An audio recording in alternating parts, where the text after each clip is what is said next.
Puji Tuhan, hari ini kita boleh bertemu kembali dalam suasana yang penuh sukacita.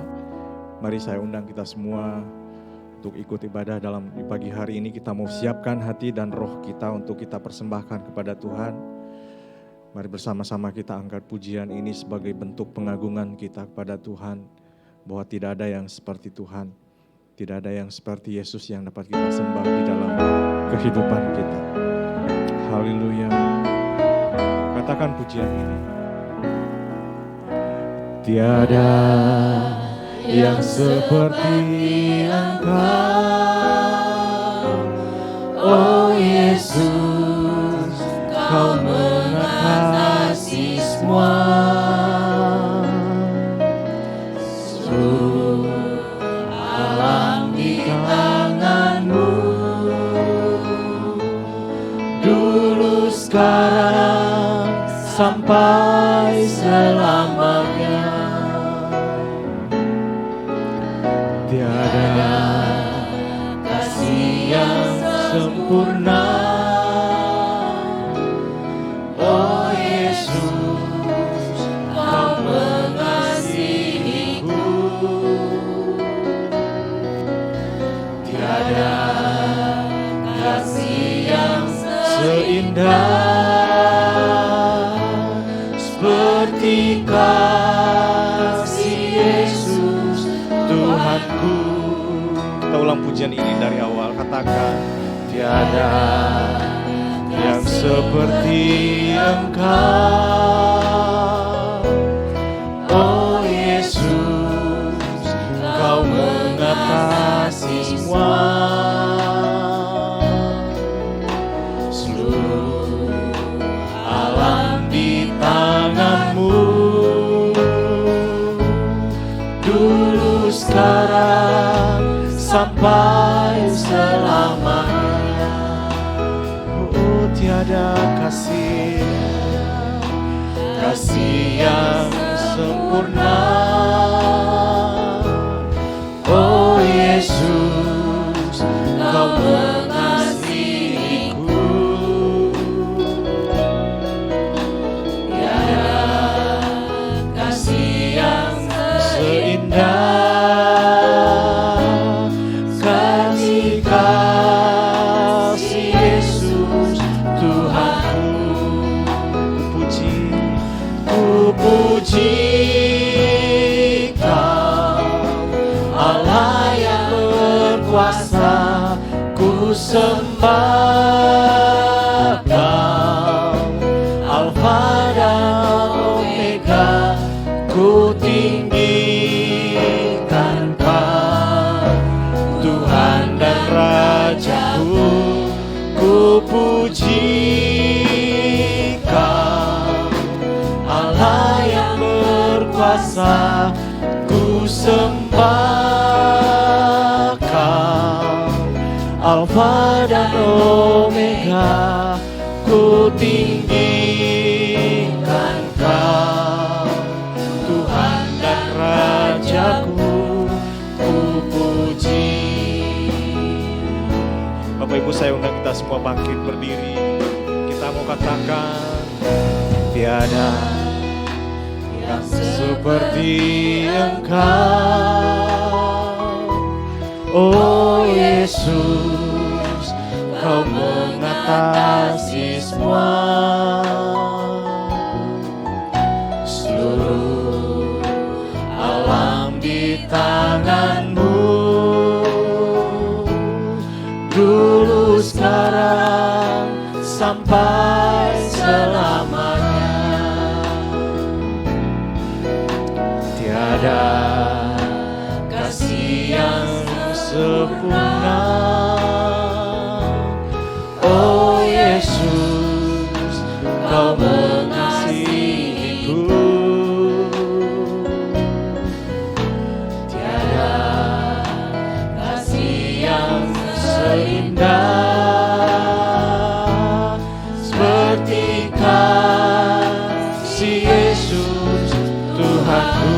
Katakan sama-sama, ku puji Kau, Allah yang berkuasa. berkuasa, ku sembah Kau. Alfa dan Omega, ku tinggikan Kau. Tuhan dan Rajaku, ku puji Kau. Allah yang berkuasa, ku sembah Kau. Allah dan Omega, ku tinggikan Kau. Tuhan dan Rajaku, ku puji. Haleluya. Mari Bapak Ibu kita keluarkan suara kita, penyembahan kita kepada Tuhan. Haleluya. Sebab Kau Allah yang layak disembah.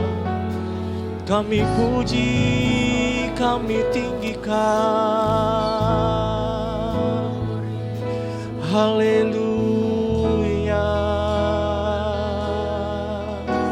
Kau Allah yang berkuasa, kami tinggikan nama-Mu.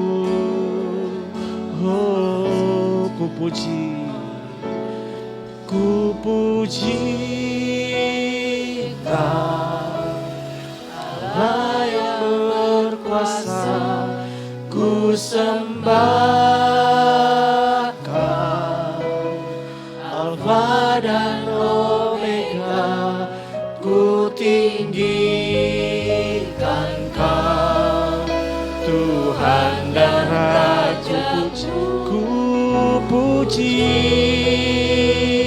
Kau. Allah yang berkuasa, ku sembah Kau. Alfa dan Omega, ku tinggikan Kau. Tuhan dan Rajaku, ku puji. Tuhan dan Rajaku, Tuhan dan Rajaku, ku puji. Tuhan dan Rajaku, ku puji. Oh, muliakan bahwa kita dalam doa pembuka. Saudara-saudara, mari kita berdoa. Bapa, di dalam nama Tuhan Yesus Kristus, di pagi hari yang indah ini Tuhan, kembali kami datang di hadirat-Mu Bapa, mengucap syukur dan terima kasih atas penyertaan dan pemeliharaan-Mu sepanjang minggu yang lalu. Pagi ini Tuhan, seberapa banyak jemaat-Mu yang ada di tempat ini, kami bersama-sama mau memuji, memuliakan Engkau, karena Engkau sungguh Allah yang patut kami puji, kami sembah. Biarlah kiranya Tuhan, kami mau nyembah Engkau dengan penuh sukacita. Kiranya Tuhan, Engkau boleh disenangkan hatinya dengan pujian penyembahan kami. Tuhan, kami percaya Engkau ada di tengah-tengah kami untuk mengurapi, memberkati kami pribadi lepas pribadi. Berkati kami semua anak-anak-Mu yang ambil bagian dalam pelayanan pagi ini Tuhan. Mulai dari worship leader, singer, pemain musik, multimedia, usher, dan seluruh jemaat yang ada. Biar kiranya Tuhan Engkau memberkati kami semua, khususnya juga Engkau memberkati hamba-Mu yang akan menyampaikan firman-Mu. Kami serahkan Tuhan seluruh rangkaian acara pagi ini Tuhan. Dari awal, pertengahan, sampai tamatnya, hanya di dalam berkat nama Tuhan Yesus Kristus. Kami siap untuk memuji, menyembah Engkau. Haleluya, amin. Amin. Bapak Ibu sebelum duduk boleh kasih salam ke samping kiri kanannya, katakan selamat beribadah. Tuhan Yesus memberkati kita semua. Puji Tuhan. Silakan duduk Bapak Ibu. Saya percaya setiap kita yang hadir di pagi hari ini adalah orang-orang yang rindu untuk diberkati oleh Tuhan. Itu sebabnya mari sama-sama kita mau bersuka di dalam Tuhan. Ya, kita percaya ketika kita berada dalam Tuhan, sukacita dari Tuhan akan terus mengikuti setiap kita. Bersuka dalam Tuhan. Kita naikkan pujian ini.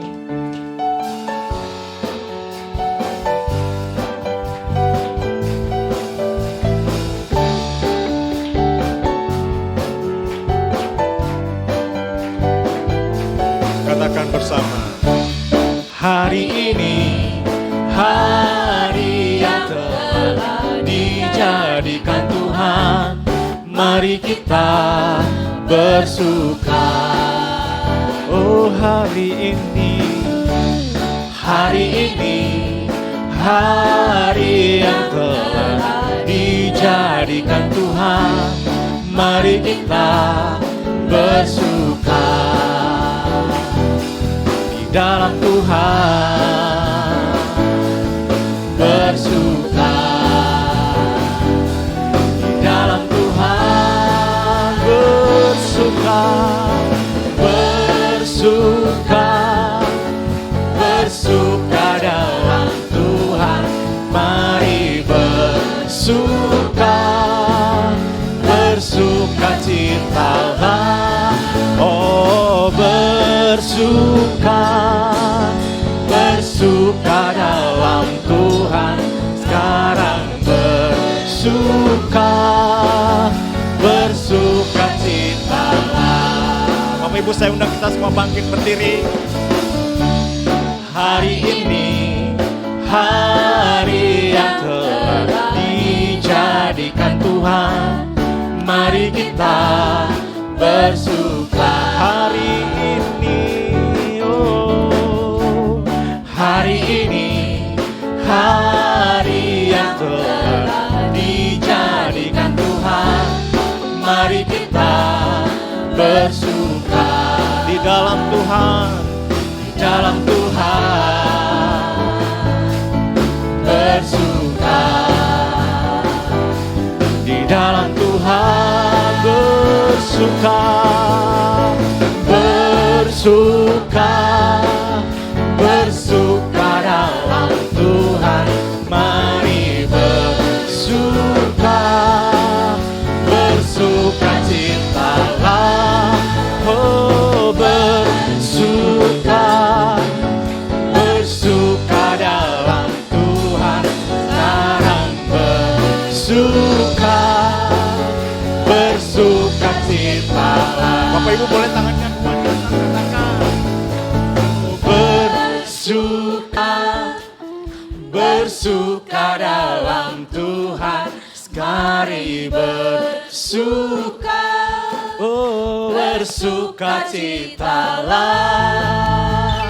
Bersuka, bersuka dalam Tuhan, sekarang bersuka, bersuka citalah. Sekali lagi, oh bersuka, bersuka dalam Tuhan, sekali bersuka, bersuka citalah.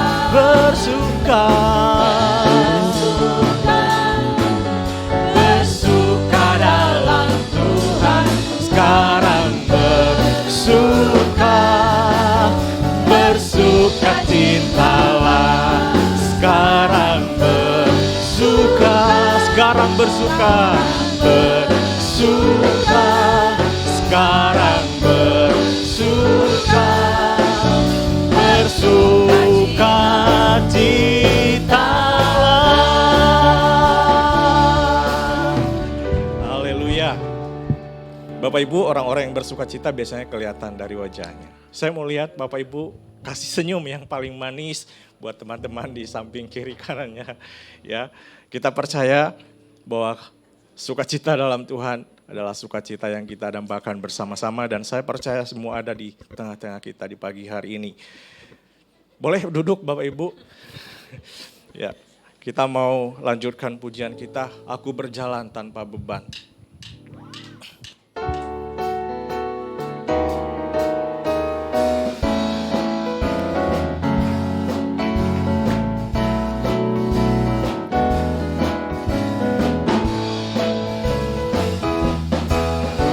Aku berjalan tanpa beban,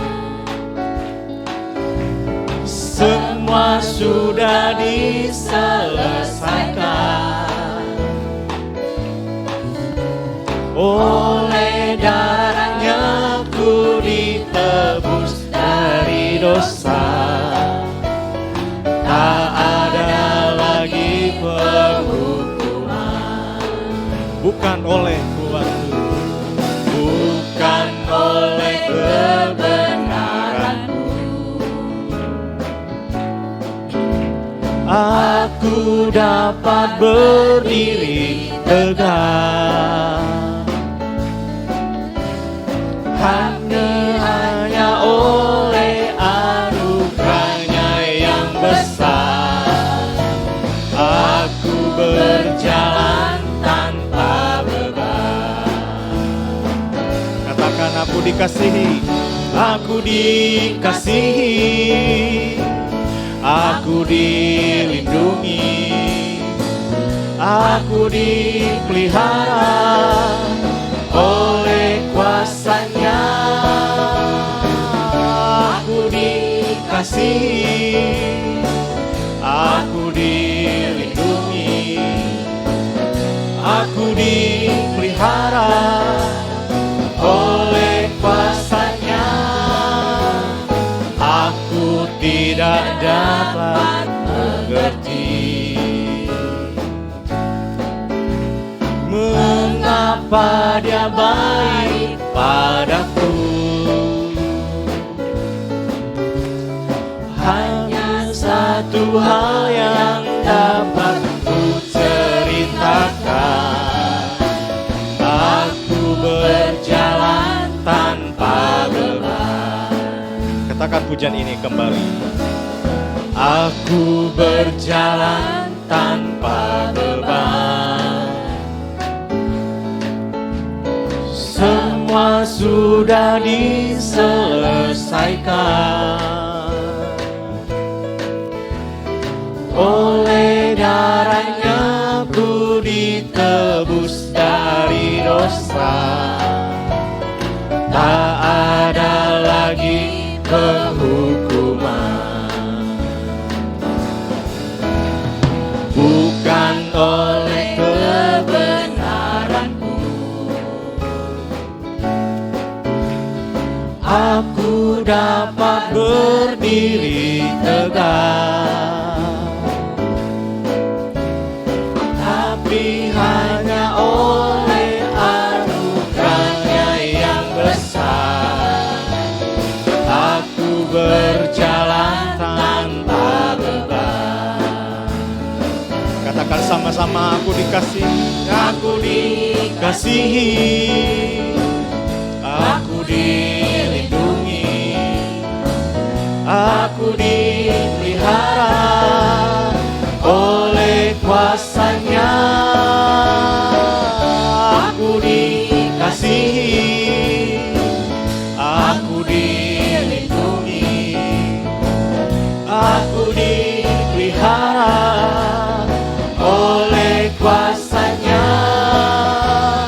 Aku tidak dapat mengerti mengapa Dia baik padaku. Hanya satu hal yang dapat ku ceritakan,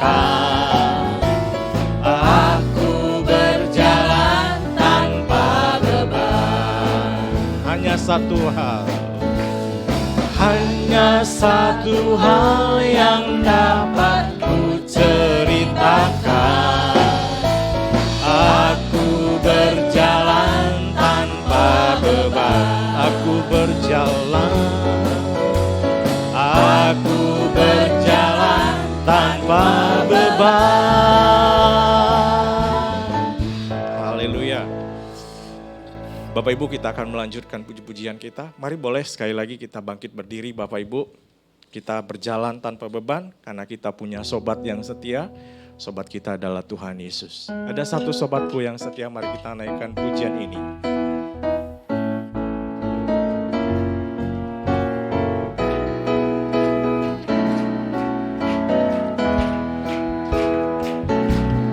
Ada satu sobatku yang setia,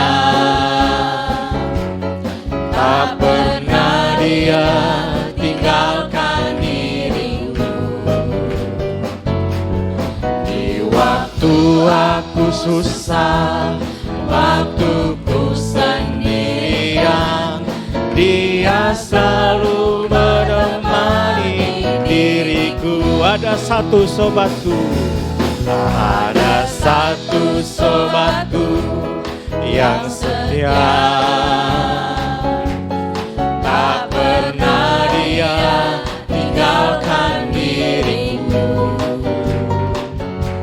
Di waktu aku susah, waktuku sendirian, dia selalu menemani diriku. Namanya siapa? Namanya Yesus. Namanya Yesus. Nama Yesus yang menghibur hatiku. Oh, namanya Yesus. Namanya Yesus. Nama Yesus yang menghibur hatiku. Bahwa Tuhan juga gunung batuku, bahwa Tuhan juga kota bentengku, bahwa Tuhan juga penolongku, yaitu Allahku, dia gunung batuku. Katakan aku percaya,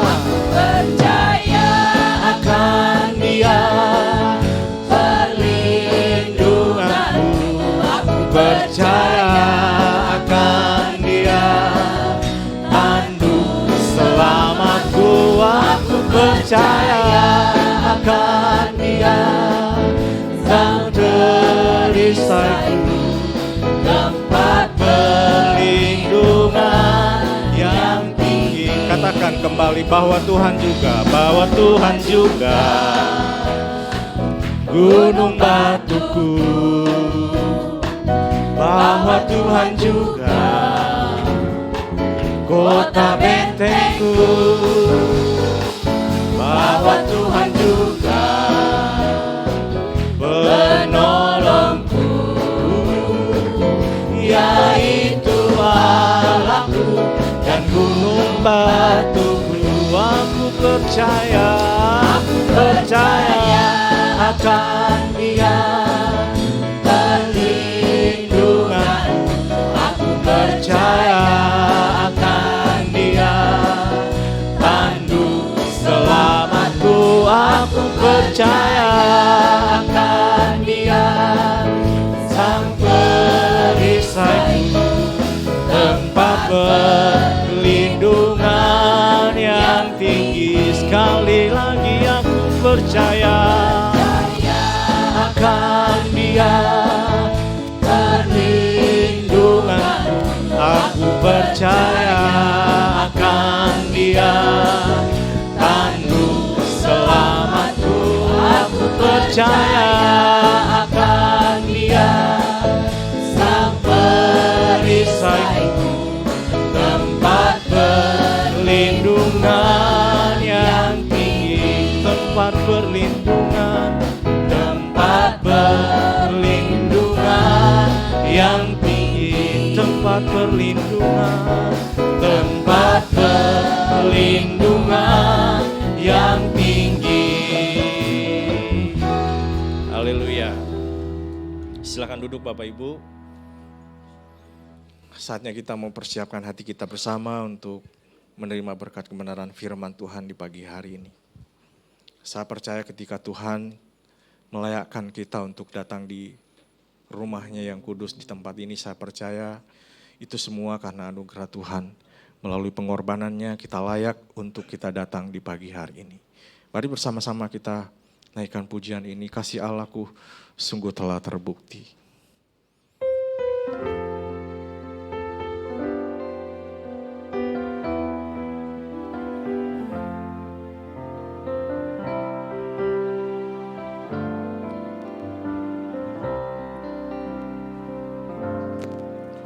Kasih Allahku sungguh telah terbukti ketika dia Dia serahkan anaknya. Kasih Allah mau berkorban bagi kau dan aku. Tak ada kasih seperti kasih-Nya. Kasih Allahku, kasih Allahku sungguh telah terbukti ketika Dia serahkan anaknya. Kasih Allah mau berkorban bagi kau dan aku. Tak ada kasih seperti kasih-Nya. Mari bersyukur kepada-Nya. Bersyukur, bersyukur, bersyukurlah, bersyukur atas kasih setiamu. Ku sembah, ku sembah, ku sembah, ku sembah dan ku sembah. Selama hidupku ku sembah Kau Tuhan. Sama-sama kita berdiri semuanya. Kasih Allahku sungguh telah terbukti. Amin, haleluya. Ketika Dia serahkan anaknya. Kasih Allah mau berkorban bagi kau dan aku. Tak ada kasih seperti kasih-Nya. Sekali lagi, kasih Allahku, kasih Allahku sungguh telah terbukti ketika Dia serahkan anaknya. Kasih Allah mau berkorban bagi kau dan aku. Tak ada kasih seperti kasih-Nya. Bersyukur, bersyukur, bersyukur, bersyukurlah, bersyukur karena kasih setiamu. Kami sembah Engkau Tuhan. Ku sembah, ku sembah, ku sembah dan ku sembah. Selama hidupku ku sembah Kau Tuhan. Lebih lagi katakan, ku bersyukur, bersyukur, bersyukur, bersyukurlah, bersyukur karena kasih setiamu. Ku sembah, ku sembah, ku sembah dan ku sembah. Selama hidupku ku sembah Kau Tuhan. Ku sembah, ku sembah, sembah, ku sembah dan ku sembah. Selama hidupku ku sembah Kau Tuhan.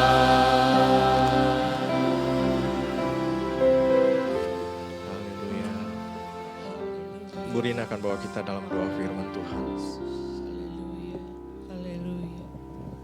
Terima kasih Bapa, terima kasih Tuhan Yesus. Terima kasih Tuhan begitu baik, Tuhan begitu luar biasa terhadap hidup kami semua. Tuhan, Engkau telah bertakhta di dalam kerajaan surga dan Engkau akan memberkati kami semua. Yesus, Sebentar lagi kami akan mendengarkan firman-Mu. Tuhan, urapi hamba-Mu yang akan menyampaikan firman-Mu. Tutup bungkus dengan darah-Mu. Hanya dari Engkaulah apa yang terbaik yang akan difirmankan oleh hamba-Mu. Bapa, biarkan kami menjadi pelaku firman-Mu, bukan hanya mendengar, tetapi tiap-tiap orang yang hadir di sini menjadi pelaku firman-Mu. Terima kasih Bapa, terima kasih Roh Kudus. Kami alaskan doa ini hanya di dalam satu nama yang besar, yang agung, Tuhan kita Kristus, Tuhan Yesus Kristus. Haleluya, amin. Amin, amin. Puji Tuhan. Silakan duduk Bapak Ibu. Pelayanan selanjutnya saya serahkan kepada Bapak Pendeta Revi Ondato. Haleluya. Puji Tuhan, Shalom, selamat pagi semua, salam sejahtera di dalam kasih Tuhan kita Yesus Kristus. Bukan tanpa sadar sih, sadar ya, tapi cepat sekali ya saudara.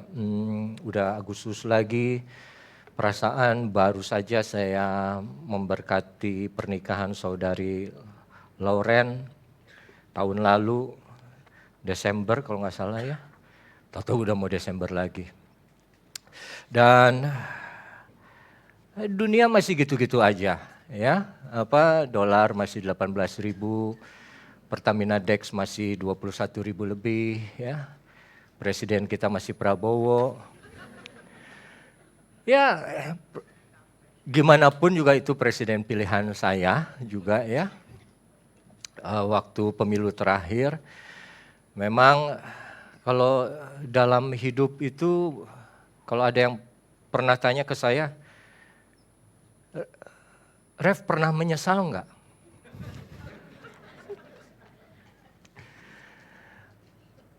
Saya selalu jawab tidak pernah ada 1-2 hal yang saya sesali dalam hidup saya, ya. Kecuali tahun 2026 ini. Tapi ya, itulah kita lihat manusia itu berubah, ya. Baik hari ini belum tentu baik besok atau tahun depan. Yang tetap baik cuma Tuhan Yesus. Jadi ya kalau lihat manusia bergantung sama manusia terus ya begitulah. Jadi akan banyak kekecewaan. Nah, saudara yang kekasih, tema pada bulan ini adalah the power of freedom. Ya, kalau yang diambil oleh Ibu Gembala itu dari satu ayat di Galatia 5. Nah, ini tema untuk saya pribadi termasuk tema yang sulit. Dan saya tidak ngomong puji Tuhan, dan bulan ini saya hanya berkesempatan membawakan tema ini sekali saja di persekutuan doa AMS ini, karena minggu ketiga kan family camp ya, dan saya tidak akan bicara lagi. Tapi sebelum saya bicara lebih lanjut, mari coba kita buka, itu udah ada ya di depan ya, Galatia 5 ayat yang ke-13. Mari kita baca bersama-sama ya. 2, 3. Saudara-saudara, memang kamu telah dipanggil untuk merdeka. Tetapi janganlah kamu mempergunakan kemerdekaan itu sebagai kesempatan untuk kehidupan dalam dosa. Melainkan layanilah seorang akan yang lain oleh kasih. Puji Tuhan. Dalam beberapa waktu yang lalu, sekitar 10 atau 15 tahun yang lalu, dunia medsos, khususnya saat itu Twitter, ya, belum ada X yang sekarang, penuh dengan meme, ya, gambar yang menampilkan presiden kita, Pak Soeharto, ya, dan tulisannya, captionnya, lebih enak zamanku toh, ya, dalam bahasa Jawa. Dan meme itu muncul karena bangsa Indonesia saat itu membandingkan apa yang mereka alami sekarang dengan zamannya Pak Harto. Orang yang di pihak reformasi bilang, oh lebih enak sekarang, bebas, boleh ngomong apa aja. Tidak seperti zaman Orde Baru. Tapi begitu mereka alami, ternyata kebebasan berbicara itu tidak berbanding lurus dengan kesejahteraan, keamanan kita hidup ya dalam masyarakat. Contohnya makin banyak yang protes, makin banyak yang demonstrasi, dan tidak boleh turun di jalan, mereka akan bicara di medsos. Saat mereka alami itu, mereka ingat zaman dulu, zaman Pak Harto. Jadi artinya saat orang-orang dihadapkan dengan satu kesulitan, mereka ingat masa lalu. Mereka tidak bisa lepas dari masa lalu. Seperti bangsa Israel, waktu keluar sudah dibebaskan di bawah pimpinan Musa dari Mesir. Begitu mereka alami satu kesusahan, mending saya mati aja dulu di Mesir. Dulu kami masih punya pekerjaan. Begitu mau masuk ke tanah Kanaan, dengar berita tidak enak. Enak zaman dulu di Mesir. Kita bisa makan, ada satu sop daging yang panas, kita bisa duduk dan aman bisa dikubur di sana daripada kami mati di padang gurun. Artinya apa? Kebebasan tidak serta-merta membawa satu perubahan pikiran atau hati atau juga iman. Nah, itu yang kita lihat. Dan itu pula yang terjadi pada jemaat Galatia. Saudara yang kekasih, jemaat Galatia sudah dipimpin, sudah dibentuk oleh Paulus, sudah dididik, diajar. Ngomong-ngomong diajar, saya lupa. Saya juga mau ucapkan selamat kepada Bapak Joko Santoso, ya, yang suaminya dari Ibu Susantina yang sudah lulus dan punya, tapi mungkin orangnya nggak ada kali di sini ya, mungkin masih di Jawa Timur kali.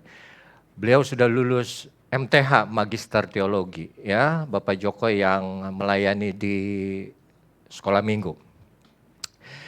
Nah, sudah diajar mengenai kasih karunia, mengenai jalan keselamatan, dan mereka sudah menerima Yesus sebagai juru selamat dan pengikut Kristus, tapi masih ada suara-suara yang bilang, Yesus saja tidak cukup.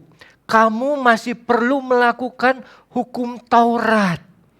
Makanya surat Galatia ini surat yang dikenal dengan surat mengenai Taurat dan rahmat. Di mana dua hal ini atau Taurat ingin untuk menutup rahmat. Taurat adalah hukum Musa, 10 perintah Allah dengan 600 lebih turunannya.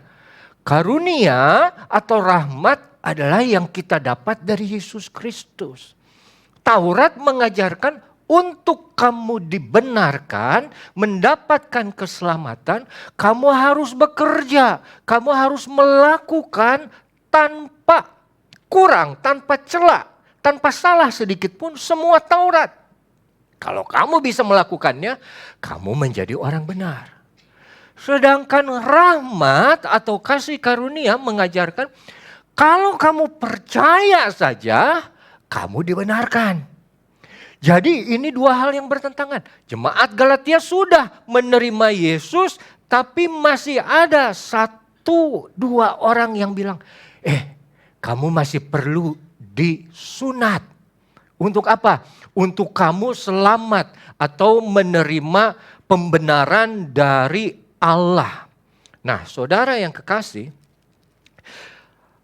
itu Galatia 5, ya. Galatia 4 ayat yang terakhir. Karena itu saudara-saudara, kita bukan lagi anak hamba perempuan, melainkan anak perempuan merdeka. Nah, Paulus menulis ini sebagai dasar bahwa kamu ingat gak dulu Bapak moyang kita yaitu Abraham punya 2 istri. Katanya yang satu Hagar, yang satu Sarah. Hagar ini bicara mengenai budak, mengenai hamba, mengenai Gunung Sinai, mengenai Taurat. Sedangkan Sarah mengenai perjanjian yang baru. Kalau Hagar bicara mengenai Yerusalem yang ada saat ini. Tapi kalau Sarah bicara mengenai Yerusalem yang ada di surga. Sekarang kata Paulus, kamu sudah dibebaskan, kamu sudah merdeka, kamu sudah tidak terikat lagi itu hukum Taurat. Kok kamu masih berpikir, masih mau balik lagi kepada hukum Taurat tersebut? Ya. Lalu di Galatia 5 ayat yang pertama, oleh karena itu dibilang, berdirilah teguh dan jangan mau lagi dikenakan kuk perhambaan. Orang suka salah kaprah. Mereka lebih suka kayaknya, aduh gua gak enak nih diam aja. Gua agak kurang yakin nih.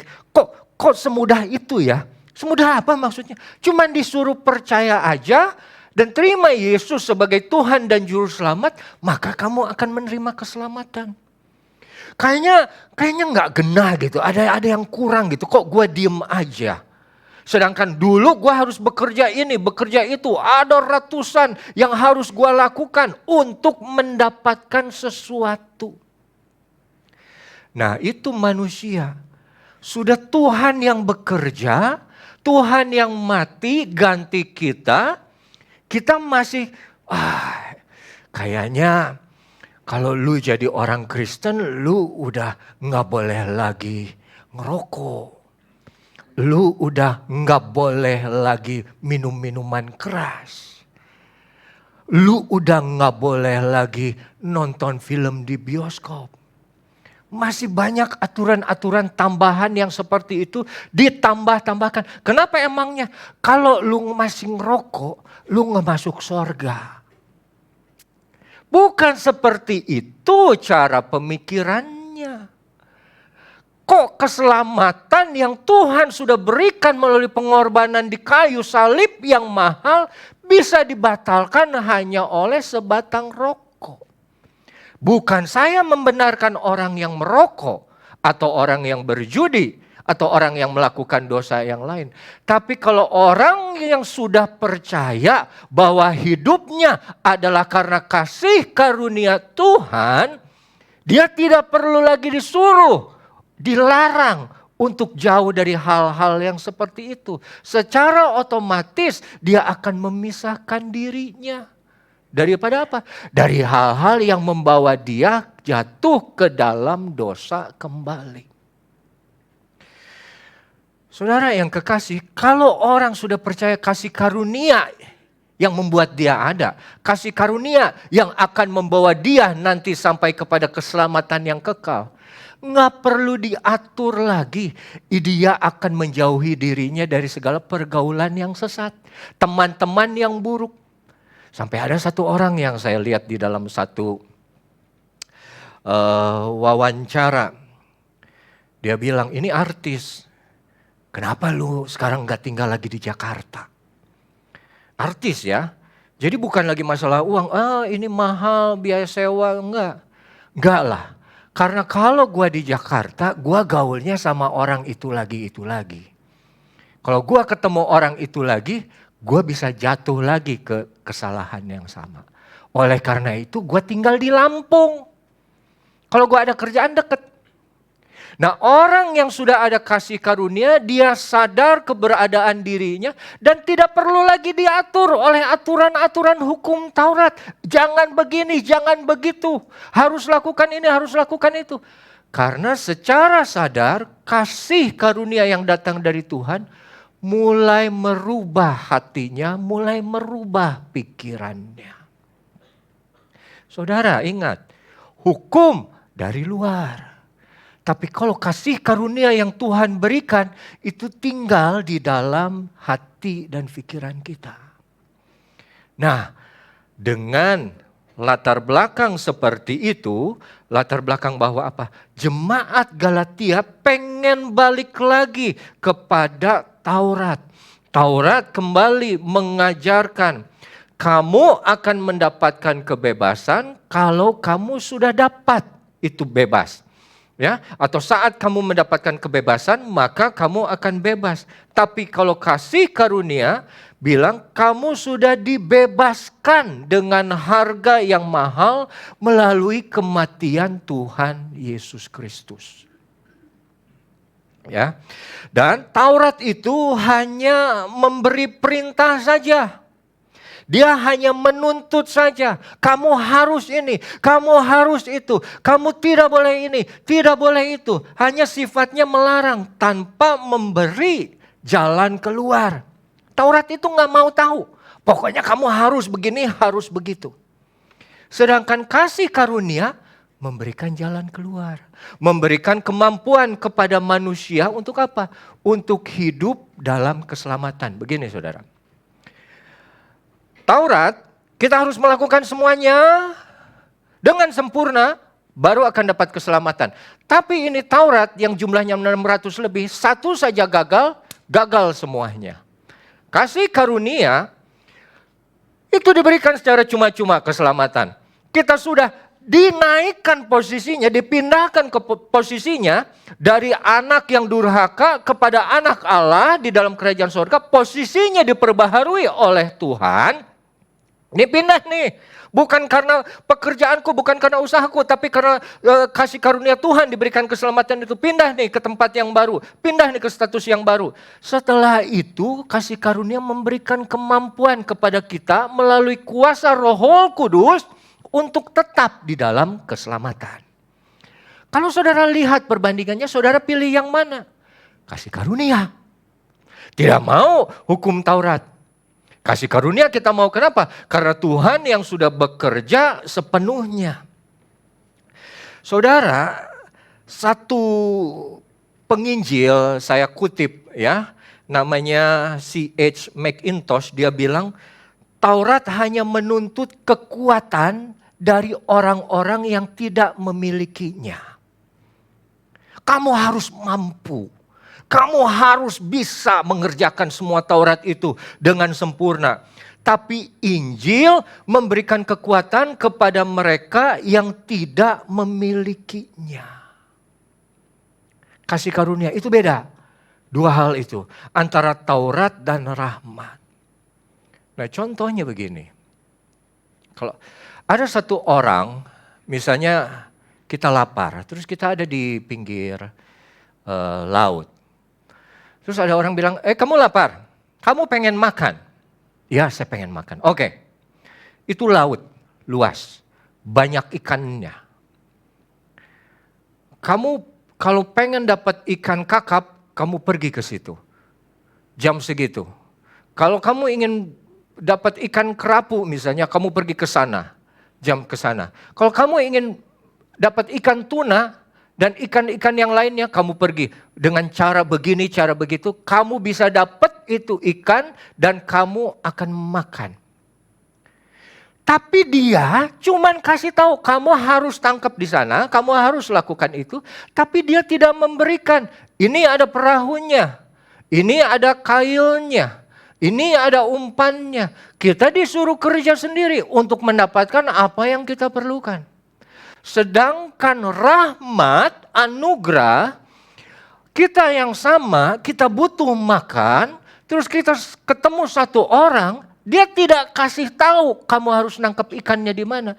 Dia kasih ikannya kepada kita, dan dia siapkan itu panggangannya, dia siapkan itu apinya, dan dia kasih tahu bagaimana cara membakarnya dengan bumbu yang enak. Ini, kamu tidak perlu cari lagi. Aku sudah tangkap ikannya, aku berikan ke kamu, kamu tinggal makannya. Kamu tinggal kerjakan apa yang aku sudah berikan, sehingga kamu bisa tetap hidup di dalamnya. Yang aku minta, ini si orang ini bilang, yang rahmat ini bilang, yang aku minta setelah kamu makan, kamu kenyang, kasih tahu ke orang lain. Di sini ada makanan yang sudah disediakan. Tinggal kamu mengerjakannya, memasaknya. Dan semua undang itu mereka semua. Nah saudara, seperti itulah Taurat dan rahmat perbedaannya. Yang satu harus tanpa memberitahukan apa yang harus dikerjakan dan memberitahukan jalannya bagaimana. Yang satu sudah diberikan. Dan kita tinggal menikmati keselamatan itu dan kita tinggal mengerjakan keselamatan yang Tuhan sudah berikan di dalam hidup kita. Saudara-saudara, itulah sekali lagi bedanya antara Taurat dan rahmat atau antara Taurat dengan kasih karunia. Sekali lagi, Taurat hanya menuntut, kasih karunia menyediakan yang diperlukan.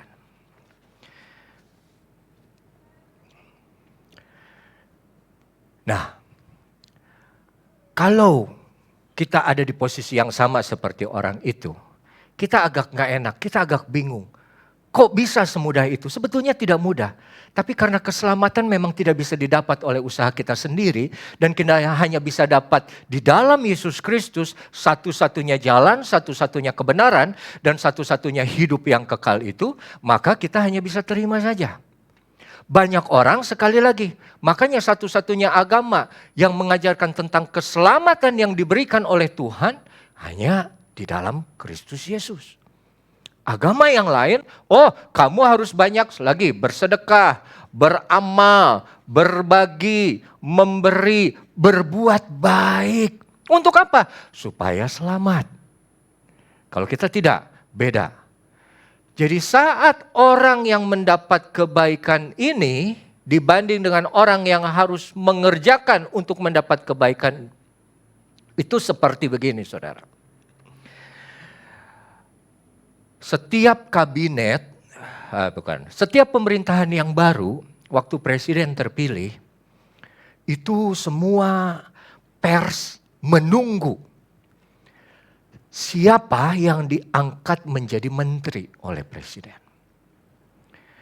Dan begitu pengumuman mengenai nama-nama menteri sudah ada, dievaluasi dan dikritik oleh media massa. Apakah dia pantas? Apakah dia layak? Apakah dia mampu? Untuk apa? Untuk mengerjakan tugas yang diberikan oleh presiden. Makanya ada satu kata yang sering kita dengar. Waktu setiap ada kabinet yang baru itu apa? Sebaiknya kita harus memilih calon-calon menteri, atau bukan kita, presiden harus memilih calon-calon menteri berdasarkan meritokrasi. Meritokrasi adalah menempatkan seseorang pada satu posisi tertentu berdasarkan kemampuan atau prestasi mereka. Ya, atau berdasarkan kompetensinya. Kalau mau naikkan seorang menjadi menteri keuangan misalnya, harus mengerti mengenai fiskal, mengenai moneter, mengenai lain-lain. Kalau mau menaikkan seorang menjadi menteri ESDM, harus dilihat daftar jejaknya.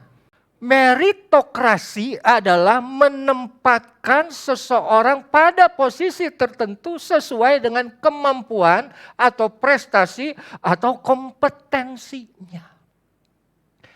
Makanya waktu saya lihat menteri kita, ya, menteri kita terkenal banyaknya. Terus saya lihat ya, tadi malam saya Google, negara paling maju di dunia itu negara apa sih, saudara? Amerika. Saya lihat, saya Google, berapa jumlah menteri Amerika saat ini? 15. Gua jauh-jauh amat ke Amerika. Coba gua cari deh yang di Singapura yang dekat tetangga. Berapa jumlah di Kementerian Singapura saat ini? Berapa? Saudara tahu? 16.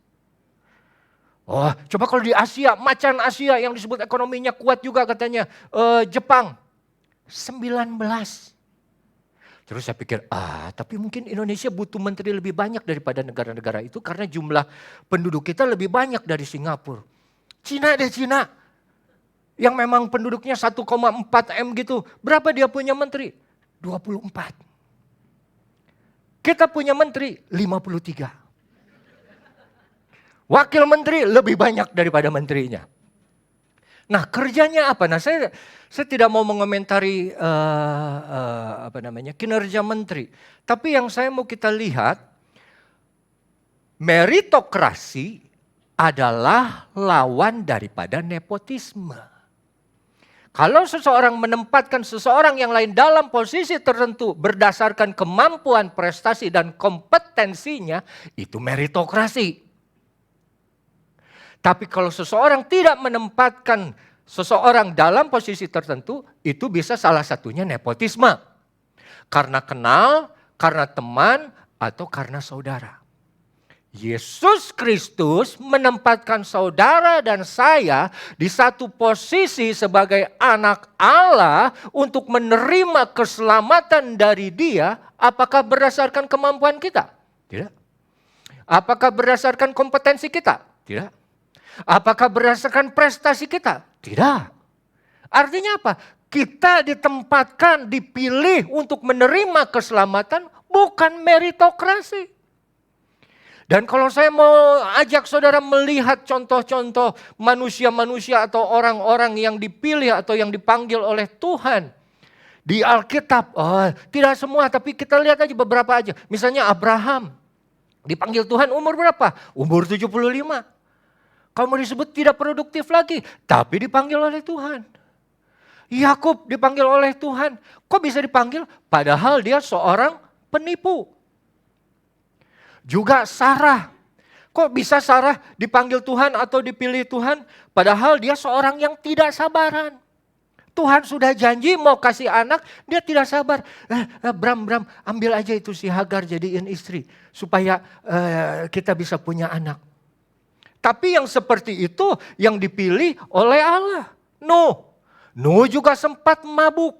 Gideon dipilih Allah untuk membebaskan bangsa Israel. Orang yang minder, orang yang gak pedean. Elia, nabi yang pernah menurunkan api dari langit. Itu nabi yang sama juga adalah nabi yang depresi. Musa yang terkenal. Dipilih oleh Allah waktu dia jalan-jalan ngangon kambing dombanya. Dia seorang apa? Seorang pembunuh. Dia membunuh orang Mesir sebelum dia kabur meninggalkan Mesir ke tanah Midian. Yunus yang dipilih oleh Allah. Orang yang lari dari panggilan. Paulus dipanggil oleh Allah, Saulus. Seorang pembunuh, seorang penganiaya. Lazarus yang dipanggil oleh Tuhan. Orang yang sudah mati. Semua yang Tuhan panggil bukan orang yang mampu. Tapi Tuhan memampukan semua yang Dia panggil. Itu kata-kata yang selalu waktu saya baca, selalu saya menyadari betapa baiknya Tuhan kita. Khususnya kepada diri saya sendiri. Bahwa waktu Tuhan panggil bukan karena kemampuan, karena hebat, karena keturunan pendeta awan datu, karena banyaknya hal-hal yang baik saya pernah lakukan. Tidak. Tapi justru Tuhan panggil saya untuk melakukan kebaikan yang Tuhan sudah sediakan, sudah Tuhan tetapkan melalui kehidupan saya. Beda saudara. Jangan pernah saudara pikir Tuhan pilih angkat saudara, selamatkan saudara karena saudara baik. Tapi Tuhan pilih selamatkan saudara agar saudara boleh berbuat baik, kebaikan Tuhan ada di dalam kehidupan saudara semua. Begitu sombongnya kita, begitu bangganya kita. Kalau Tuhan panggil, karena saya memang sudah dari sekolah minggu kenal Tuhan. Dibaptis dari remaja. Sampai sekarang saya selalu kebaktian. Ukurannya saya. Itu Taurat. Tapi rahmat. Makanya manusia mengajarkan untuk menempatkan seseorang. Coba lihat prestasi, kemampuan dan kompetensi. Meritokrasi. Tapi Allah kita bukan meritokrasi. Tapi meritokratia. Menempatkan orang berdasarkan kasih karunia Dia.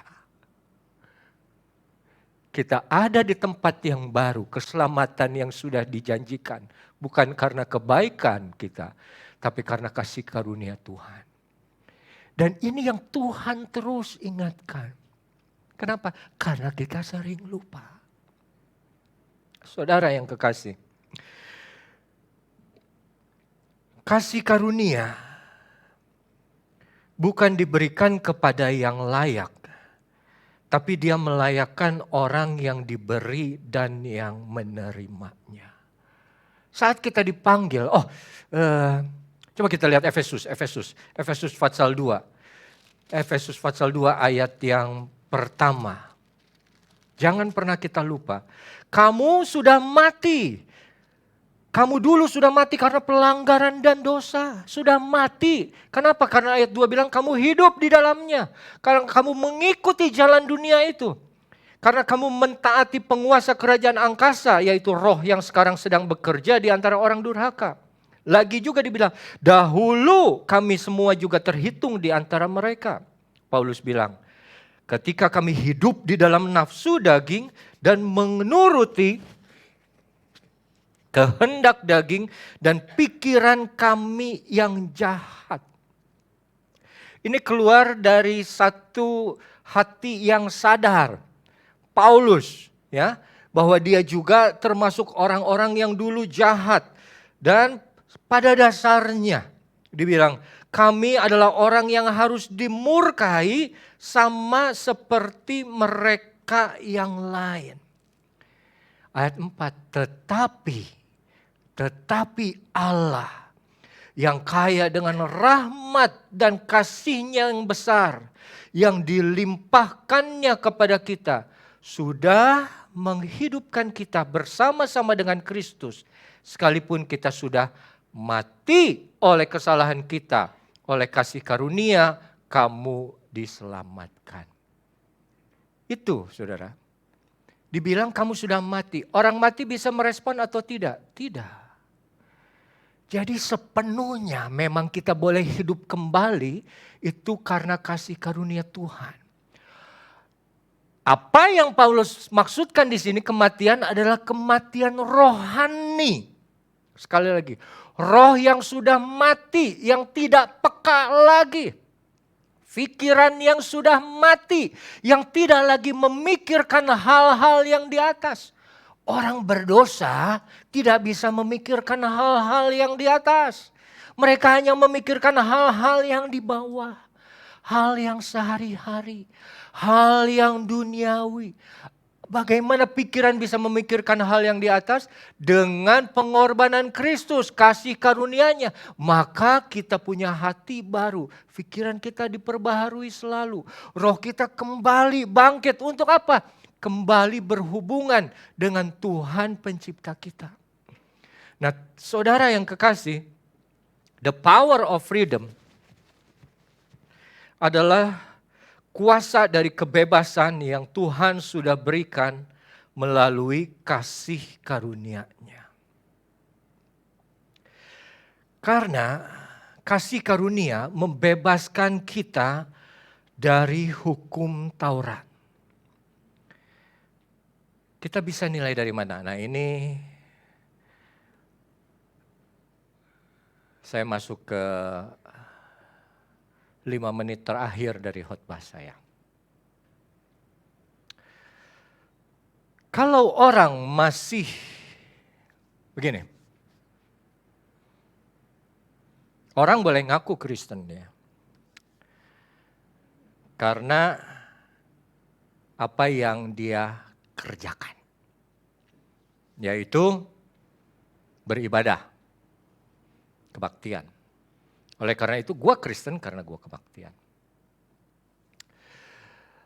Tapi ada satu hal yang kita perlu sadari, bahwa kekristenan lebih daripada sekedar satu kegiatan ritual. Ada orang yang bilang seperti begini, kita harus berdoa. Karena doa itu penting. Doa itu adalah nafas. Doa itu adalah cara kita berkomunikasi dengan Tuhan dan Tuhan berkomunikasi dengan kita. kita harus baca firman Tuhan. Karena melalui firman Tuhan, kita bisa mengerti pikiran dan jalan Tuhan. Dan karakter dan pribadi Dia yang sesungguhnya, semua ada di dalam Alkitab. Oleh karena itu kita harus baca Alkitab. Kita harus ibadah, harus kebaktian. Kamu ini orang Kristen, kamu ini harus bayar kebaikan Tuhan, harus rajin ibadah. Dan juga ada orang yang bilang, kita harus melayani. Bukankah Yesus datang juga bukan untuk dilayani, tapi untuk melayani manusia. Saat kita bicara semua hal yang baru saya katakan kepada saudara sebagai satu kewajiban, sebagai satu keharusan, bahwa itu semua harus dilakukan karena saudara Kristen, sedikit banyak di dalam hati dan pikiran saudara, saudara masih dipengaruhi oleh cara berpikir legalisme, Taurat.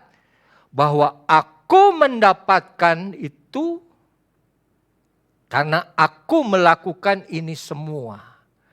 Aku rajin, aku beribadah, doa, puasa, melayani, baca firman Tuhan supaya aku diselamatkan. Tapi kasih karunia akan membawa orang yang sama. Dia tidak akan lagi bilang bahwa aku harus berdoa, bukan aku harus baca firman Tuhan, bukan aku harus beribadah, tapi aku perlu berdoa. Aku perlu itu baca firman Tuhan.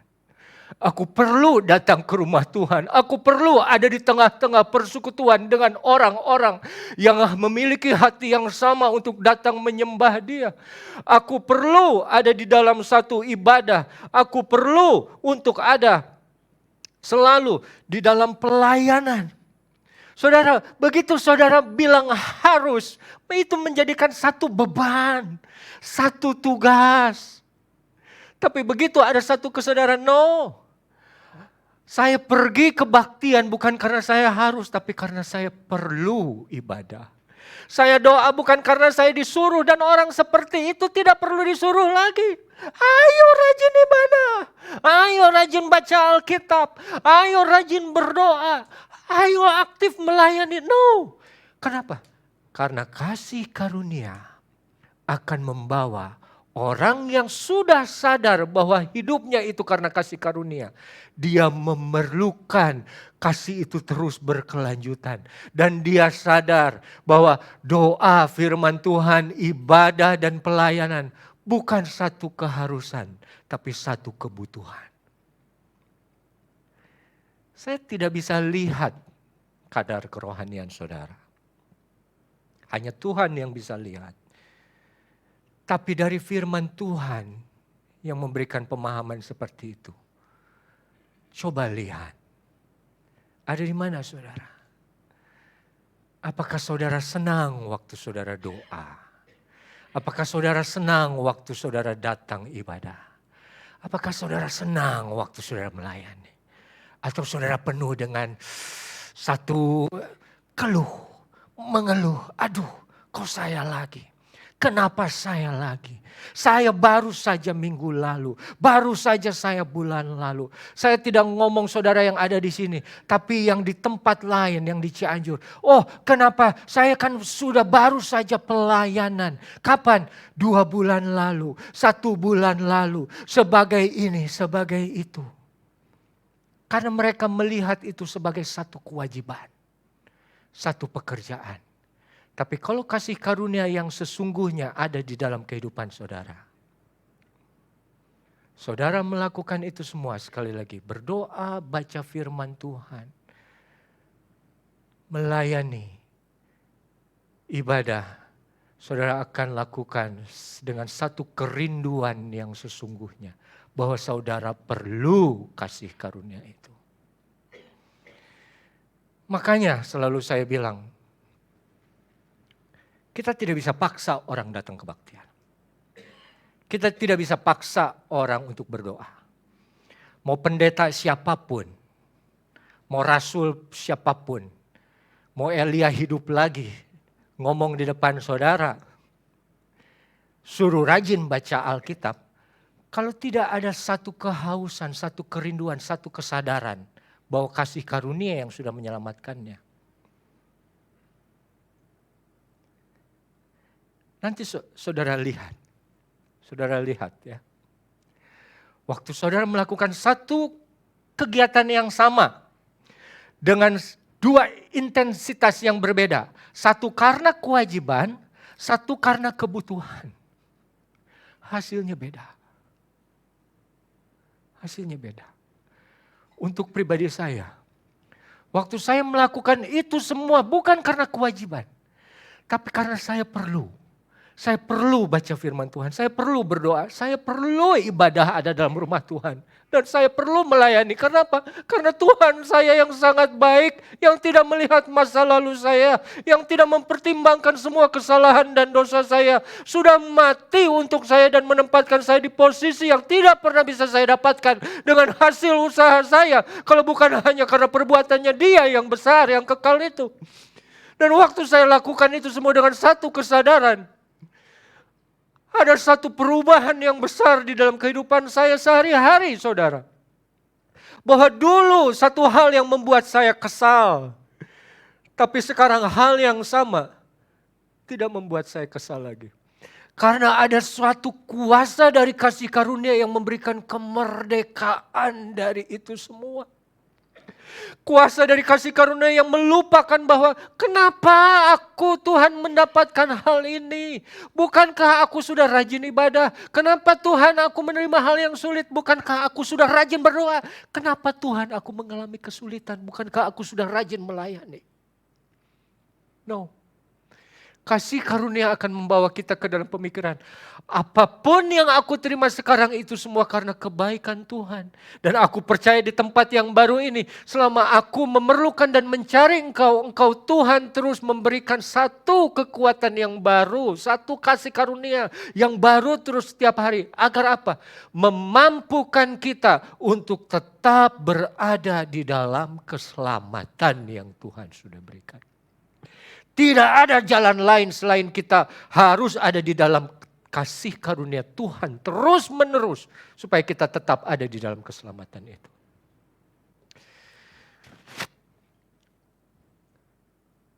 Sekarang terserah saudara.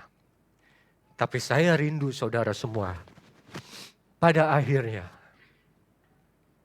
saudara cari Tuhan bukan karena kewajiban, tapi karena satu kerinduan bahwa saudara betul-betul perlu Tuhan. Puji Tuhan, demikian firman Tuhan dan saya undang para pelayan perjamuan, kita akan masuk ke perjamuan Tuhan.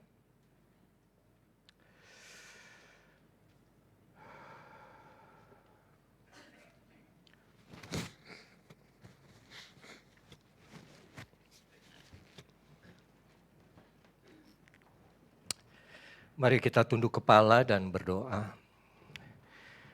Bapa di dalam surga, sekali lagi kami bersyukur untuk kasih karunia-Mu yang membuat kami ada di dalam keselamatan Engkau. Pagi hari ini kami rindu mengambil bagian di dalam perjamuan roti dan anggur ini, dalam tubuh dan darah-Mu. Kiranya Engkau sucikan, kuduskan kami, ampuni kami seperti kami mengampuni kesalahan orang kepada kami. Dan juga layakkan, kuduskan setiap tangan yang menjadi pelayan perjamuan Tuhan pada pagi hari ini. Terima kasih Bapa. Di dalam nama Tuhan Yesus Kristus kami akan menikmati perjamuan-Mu. Haleluya. Amin.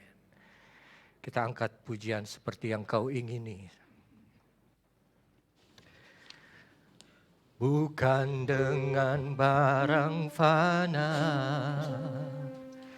Kau membayar dosaku,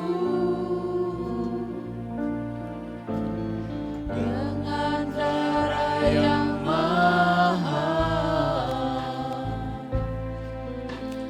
tiada noda dan celah,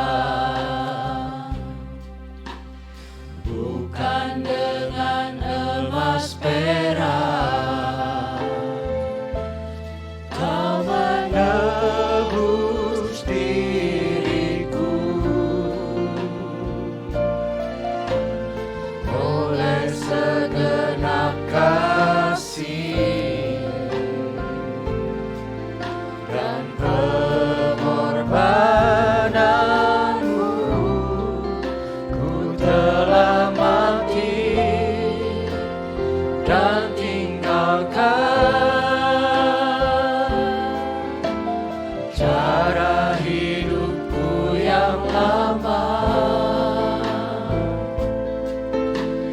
Semuanya sia-sia dan tak berarti lagi.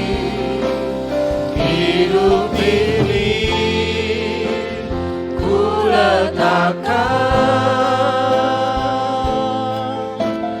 pada mesbah-Mu ya Tuhan.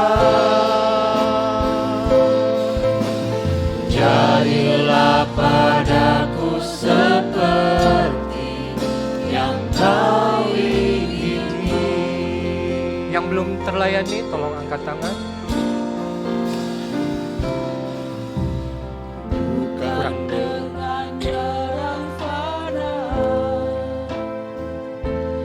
Kau membayar dosaku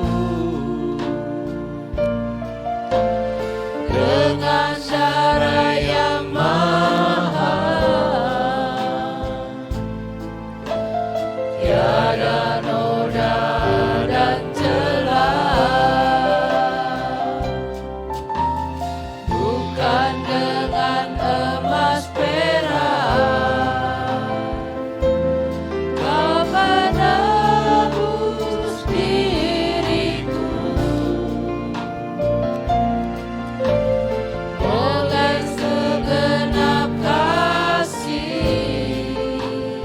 Mari kita bangkit berdiri, saudara. Pengorbananmu ku telah mati dan tinggalkan cara hidupku yang lama.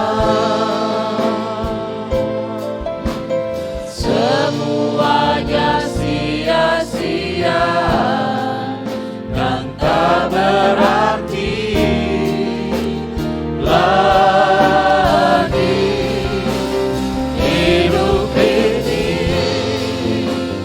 ku letakkan pada mesbah-Mu ya Tuhan. Jadilah padaku seperti yang Kau ingini. Terima kasih Tuhan, terima kasih Bapa. Terima kasih selalu untuk pengorbanan yang Engkau lakukan di atas kayu salib di Kalvari. Oleh karena pengorbanan-Mu kami boleh diselamatkan, kami boleh mendapat kemenangan, kami boleh mendapatkan pengharapan, kami boleh mendapatkan hidup yang baru di dalam-Mu Tuhan. Terima kasih Bapa, terima kasih. Pada pagi hari ini di tangan kami ada roti yang kami pegang. Mari saudara kita angkat roti ini tinggi-tinggi di atas kepala kita. Roti yang adalah gambaran tubuh dari Kristus yang dipecah-pecahkan bagi kita. Mana yang turun dari sorga, yang dari bilur-bilurnya kita boleh mendapatkan kesembuhan.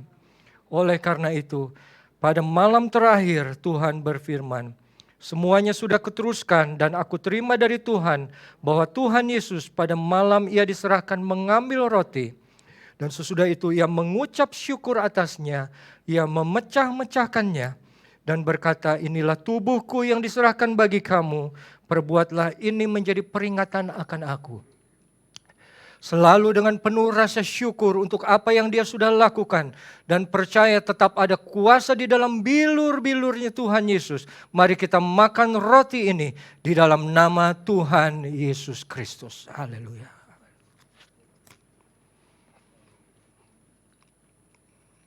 Terima kasih Tuhan, terima kasih Bapak. Amin.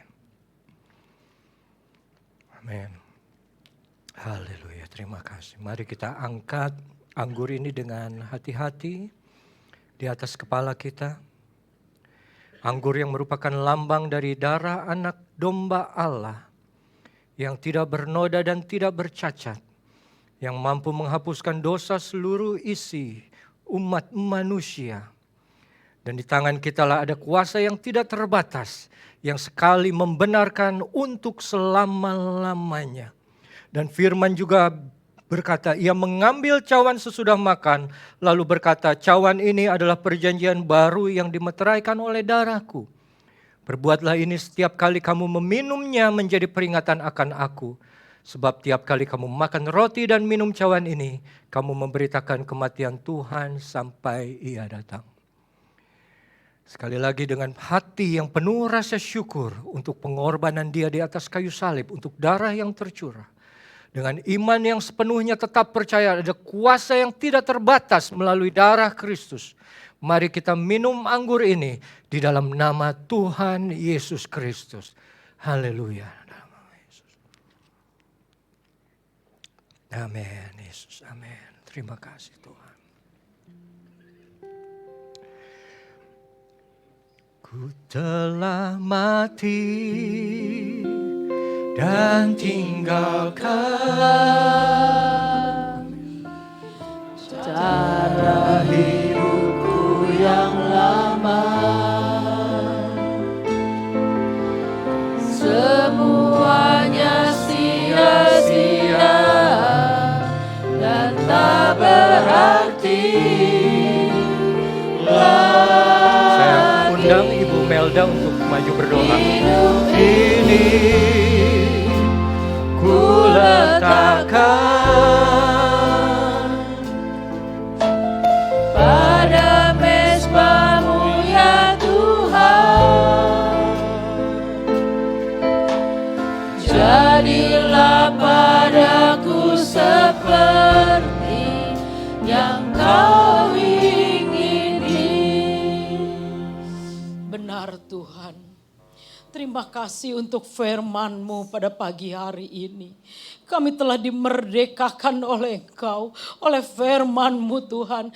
Kami bebas untuk memuji Tuhan. Kami merdeka Tuhan di dalam kehidupan ini. Kami bebas untuk menyembah Tuhan Allah yang hidup. Terima kasih untuk kemerdekaan ini Tuhan.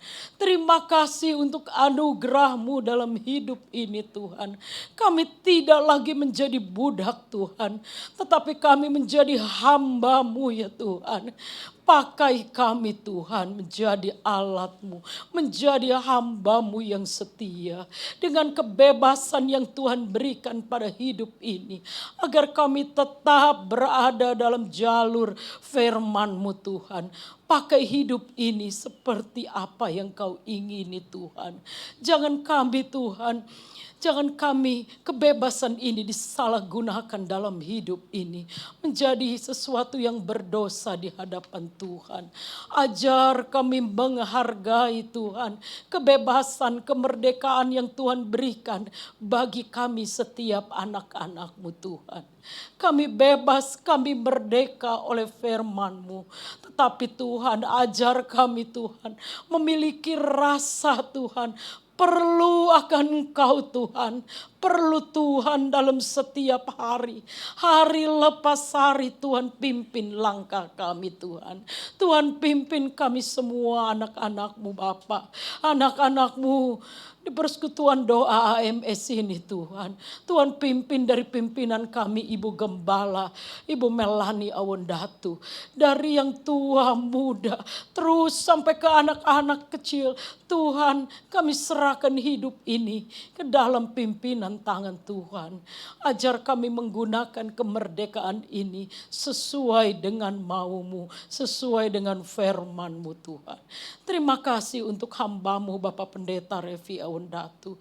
Memberitakan firman-Mu Tuhan bagi kami. Memperingatkan kami Tuhan. Mengingatkan kami, menegur kami dengan firman-Mu. Pakai dia Tuhan, menjadi alat-Mu dimanapun dia berada. Tuhan berkati kesehatannya, Tuhan berkati keluarganya, Tuhan pakai dia Tuhan. Lebih heran lagi firman Tuhan disingkapkan melalui Tuhan bibir, mulut, lidah hamba-Mu ini. Tuhan pakai dia menjadi alat-Mu. Terima kasih Bapa, terima kasih untuk firman-Mu. Terima kasih untuk pagi hari yang indah ini. Sebentar kami juga akan memberikan korban persembahan untuk Engkau, untuk pekerjaan-Mu di tempat ini. Tuhan, ajar kami memberi dengan hati yang penuh dengan sukacita. Terima kasih Bapa, terima kasih. Di dalam nama Yesus kami sudah berdoa dan mengucap syukur. Haleluya, amin. Silakan duduk Bapak Ibu. Kita akan memberikan korban syukur kita kepada Tuhan. Dan sambil pundi-pundi persembahan dijalankan, mari sama-sama kita angkat pujian setinggi-tingginya langit.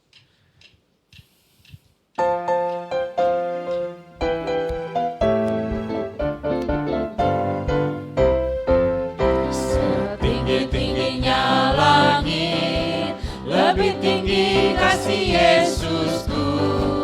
Sedalam-dalam lautan, lebih dalam kasih Yesusku. Seindah-indah pelangi, lebih indah kasih Yesusku. Kasih Yesus, oh kasih Yesus, mengalahkan segalanya. Kasih Yesus, oh kasih Yesus, mengalahkan segalanya. Happy ya ya ya, happy ye ye ye, aku senang jadi anak Tuhan.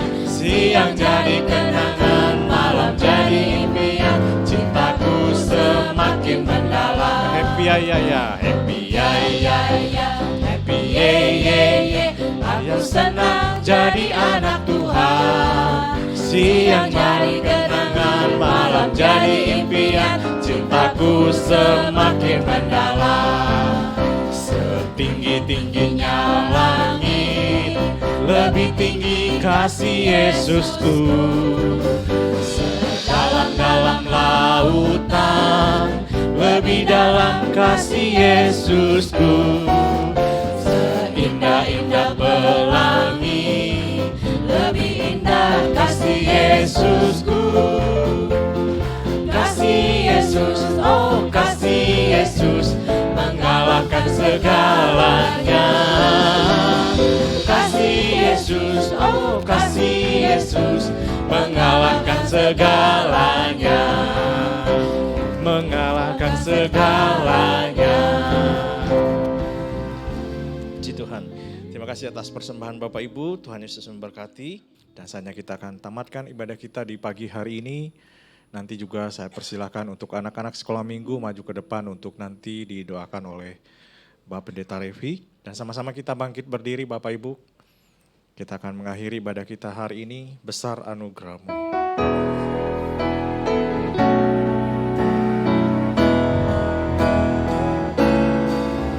Besar anugerah-Mu, berlimpah kasih-Mu, semakin hari semakin bertambah.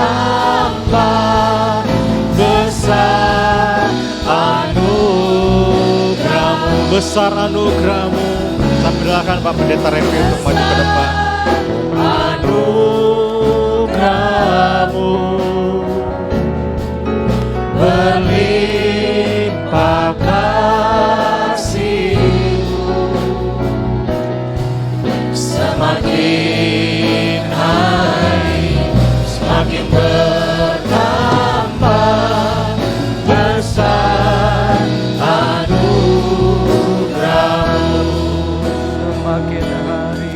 semakin hari semakin bertambah. Besar anugerah-Mu. Haleluya. Ini yang selalu menjadi iman kami Tuhan, bahwa keberadaan kami ditentukan oleh besarnya anugerah-Mu yang sudah melimpah di dalam kehidupan kami. Kami ada sampai hari ini semua karena kasih karunia-Mu yang terus melindungi dan menyertai kami.